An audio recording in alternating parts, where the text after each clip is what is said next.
Alright guys, we are back in my garage for another video, and today we're going to be talking about the latest update from Burger Motorsports.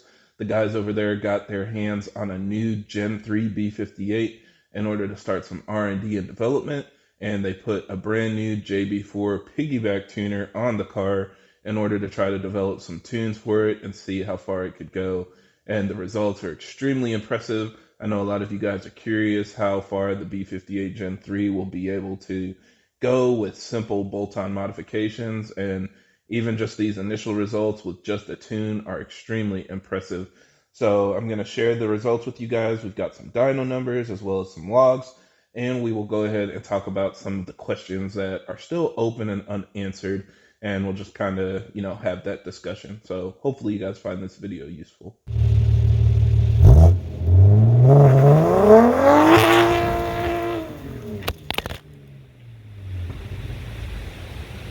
Now, as always, for everybody that's new to the channel, I create these videos to help keep you updated on the latest developments in our community, as well as discuss technical topics so that we have a better understanding of how our engines work.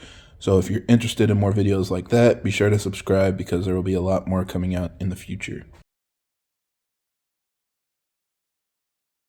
So again, we're talking about Burger Motorsports, and if you guys aren't familiar with these guys, they make the JB4 Piggyback Tuner. This is an extremely popular tuning platform for different BMWs. Completely stock ECUs can do it, and you basically plug it into the different sensors on your car, and it can fool those sensors into thinking that you're running different amounts of boost and timing and running different temperatures so that it allows the car to run more boost and more timing and thus create more power. So it's a really nice way to get around things like locked DMEs or people that are trying to avoid flashing their car. And so that kind of helps give you a better chance of maintaining a warranty potentially in the future. But that's kind of what this tuner is designed to do. So these guys have actually gotten their hands on a brand new G70 740i. I know it's not the most beautiful looking vehicle out there right now, but this is only one of two vehicles that are currently being sold with the Gen 3 B58. And the good news is all development on this engine should be transferable to other platforms when they get the Gen 3 B58 as well. So this was really just a good opportunity to get ahead of it and try to get some development under their belts. So you can see they basically got the 740i strapped down to the dyno, probably one of the only 740s that will be on the dyno even in the foreseeable future. But this was, again, just a great opportunity for them to dial in the different maps on their JB4 and see how it responds to different octane and things like that. Now, like I said, this is one of two cars that come with the Gen 3 B58. There isn't a whole lot of information out there yet, but I have already made a couple videos discussing what improvements are coming with the Gen 3 B58, so feel free to check those out. I've labeled them part 1, 2, and 3, so you guys can go through the different videos if you want more information. But the big thing here is that the car comes with factory-controlled port injection. So the new intake manifold on the Gen 3 B58 already has 6 extra injectors with a fuel rail, and ideally in the future you'll be able to swap out those injectors and be able to flow as much fuel as you need for any desired amount of horsepower. So that's really, I think, one of the most interesting things here, since in the past there were some pretty tight fuel caps that limited how much power the B58 could create. We're hoping to see here that the results are the opposite. So we're going to switch over here to the computer, and this is just the JB4 Tech website for anybody that's curious. This is the website where the guys over at Burger Motorsports post all of the latest and greatest information. This is the location where you can post logs, get tech support, see the latest updates and things like that. So naturally, this is also where they posted most of the data on the B58 TU2. If you guys have a JB4, you're just interested in keeping up with development, go ahead, log in there or create an account if you don't already have one, and then you can scroll through the forums to keep yourself up to date. But we're going to go ahead and look at this thread that was made by Terry. For those of you that don't know, Terry is the owner at BMS, and you can see he's posted a dyno chart right up front. And if we click on that, we can see some pretty big differences right away. So first of all, it shows that the stock power is around 374 horsepower and 398 foot-pounds of torque. That's actually right around where the stock horsepower levels are rated at the crank, and it's pretty typical for BMWs on dyno jets to see that horsepower at the wheels, so this is pretty much what we would expect. However, when you go up to this new map 2 and they turn up the boost, it goes straight to 452 horsepower and 488 foot-pounds of torque. So you're getting over 75 horsepower and 90 foot-pounds of torque just with this map 2, just with a little bit of increased boost. Then if you go to map 4, you get up to 480 horsepower and 527 foot-pounds of torque, which is over 100 horsepower and over 100 foot-pounds of torque above what you were making on your stock tune. Now, these are just pump gas numbers, and this is probably one of the biggest things that they were advertising for those people that don't want to run ethanol or methanol. This is clearly showing you're approaching 500 horsepower just on pump gas, so that's really, really crazy to see. Now, if you are open to adding ethanol, they've also dialed in a map 6 for E30, and that gets you over 500 horsepower and 540 foot-pounds of torque. So again, just really crazy numbers. We've got 130 horsepower and 142 foot-pounds of torque, and that's just with a tune and a little bit of the special sauce. So it's really impressive to see how that power is just instantly increased with this JB4. Now, another thing that I do see from this log, you can tell from the stock tune that boost comes up and then it kind of peaks around 3,000 RPM and then it flatlines and drops off towards redline. On the tunes, they're basically riding the same curve, even though it's a little bit higher, but most of the gains are up here in the mid-range. So between 3,000 and 5,000 RPM, that's where you're going to see the biggest difference. And then it does hold power a little bit better up top as well. So it looks like below 2,500 RPM to even 3,000 RPM, it's basically going to drive like stock. But if you give it the beans and run it out to redline, you're going to see very significant gains. So again, all around, this is really impressive, especially just for a piggyback tune. Now, if we go over to their logs, I'm going to try to read this. I will admit right up front, I'm not a fan of JB4 logs. I'm really not good at reading them. It's just not really the optimal interface to get this kind of data, but it is what it is. And basically what we see here is this is, I believe, what map 2 looks like from their logs. And they're running around 15 PSI.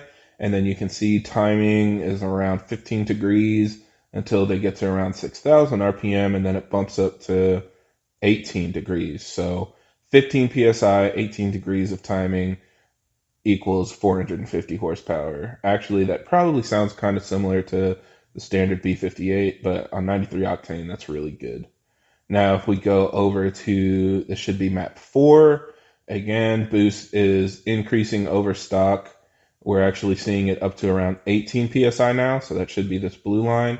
And then timing is this brownish line, and we're seeing 20 degrees of ignition timing. So that's crazy on pump gas. Again, this car has a lot of minor changes, different things for efficiency from the valve timing and stuff like that. So maybe they're able to take advantage of that, and that's where all the extra timing is coming from on pump gas. But yeah, it's definitely making a lot of power. And then on E30, when we go to map 6, this is what most people are interested in. So to get over 500 horsepower, you're running around 22 PSI and around 22 degrees of timing. So you can see actually boost and timing overlap here. Again, completely insane, but we're running over 20 of both. So it's just really, really impressive. I mean, if it can handle that, it's telling you a lot about the engine already. Now, a couple things that you should be aware of, I guess, first of all, the AFRs are in the 14s. I think that's just kind of some of the limitations of a JB4 and piggyback tunes in general. They can't modify everything, so they fool the values that they can to create more power, but some things are basically going to run similar to stock. I've posted logs on my car. If you guys have ran logs on your car stock, you'll also see that in a lot of cases it runs in the 14s when you're flooring it, and so I'm not sure if that's something that they'll actually be able to modify in the tune to drop it to, the 13s or even the 12s that some of us are familiar with. But you'll also see that the fuel pressure is holding completely steady, so this is another 5,000 PSI fuel system, and this black line is your fuel pressure, and it's holding right around that 350 bar or 5,000 PSI. So that's definitely a good sign. If they're not able to control the port injectors individually, the car is at least able to adjust based on the increased airflow, and that's helping keep fuel pressure in check. So E30, stock fuel system, you're able to get over 500 wheel horsepower. That's definitely a win. Now, they did mention a couple other changes that they saw on the new B58 TU2. So, one is that the boost sensors are not digital. I don't have a full understanding of what that change really implies, but because they are manipulating the data that's going to the DME in order to increase boost, this is something that they basically acknowledged as making tuning easier. So, they're having a better time at controlling boost and increasing boost, which should hopefully provide a tune that drives better, hopefully avoids throttle closures and things like that, different boost spikes that you might have experienced on older platforms. They also mentioned that the temp sensor in the intake is basically replacing the former MAF sensor. So just like the Gen 2 B58, the Gen 3 does not have a traditional MAF. Now, as they're looking at this, we're hoping for a couple things. One, of course, is maybe they're working on some aftermarket parts. They're usually one of the first people to come out with aftermarket intakes for these platforms, so maybe they're looking at a way to design an intake that will fit in the stock location, and that will be a nice quick upgrade that you guys that want to hear your turbo a little more will be able to take advantage of. So we'll kind of see. I think that's a little bit of a hint at some of the things that they're working on. But of course, let's talk about the things that we don't know. And I think a big one is just what the fuel limit will be. A lot of times when we're modifying these sensors, we're not able to specifically modify fuel. And like I said, what we're seeing in these logs is that they're able to increase boost to a level where the factory fuel system can adjust. But presumably, there's still going to be a point where they're going to be capped out and they won't be able to add more power without auxiliary fueling like meth injection or, adding some auxiliary controllers for the port to force it to spray more fuel. So that's still to be determined. At least we know you can get into the 500 wheel horsepower range, but there might still be a limit shortly above that. We'll have to see as the platform continues to be developed. Also, we don't know what the full power is on ethanol. Again, a big opportunity with port injection is just running full E85 on this E30 map. I think we got a taste of it, but people really want to know if they can just run a flex fuel tune and run full E85, where that will land them. So time will tell on that. And then flash tuning. I know this piggyback tune is something that gets a lot of debate about whether it's worth it or not. But frankly, this is the main opportunity you're going to have until the DME gets unlocked. And as a reminder, these TU2 engines come with a brand new DME. So you cannot send these to FEM2 to get unlocked. These need to be cracked. We're basically starting over from scratch. That timer is back at 0 with these cars. Now, if they get their hands on a couple of these 740i's or X7s, maybe we can get some headway on just trying to develop what that strategy looks like. But we really don't know when this is going to come into the smaller platforms either. Although I will tell you, the word that I've heard is we're going to start seeing it next year.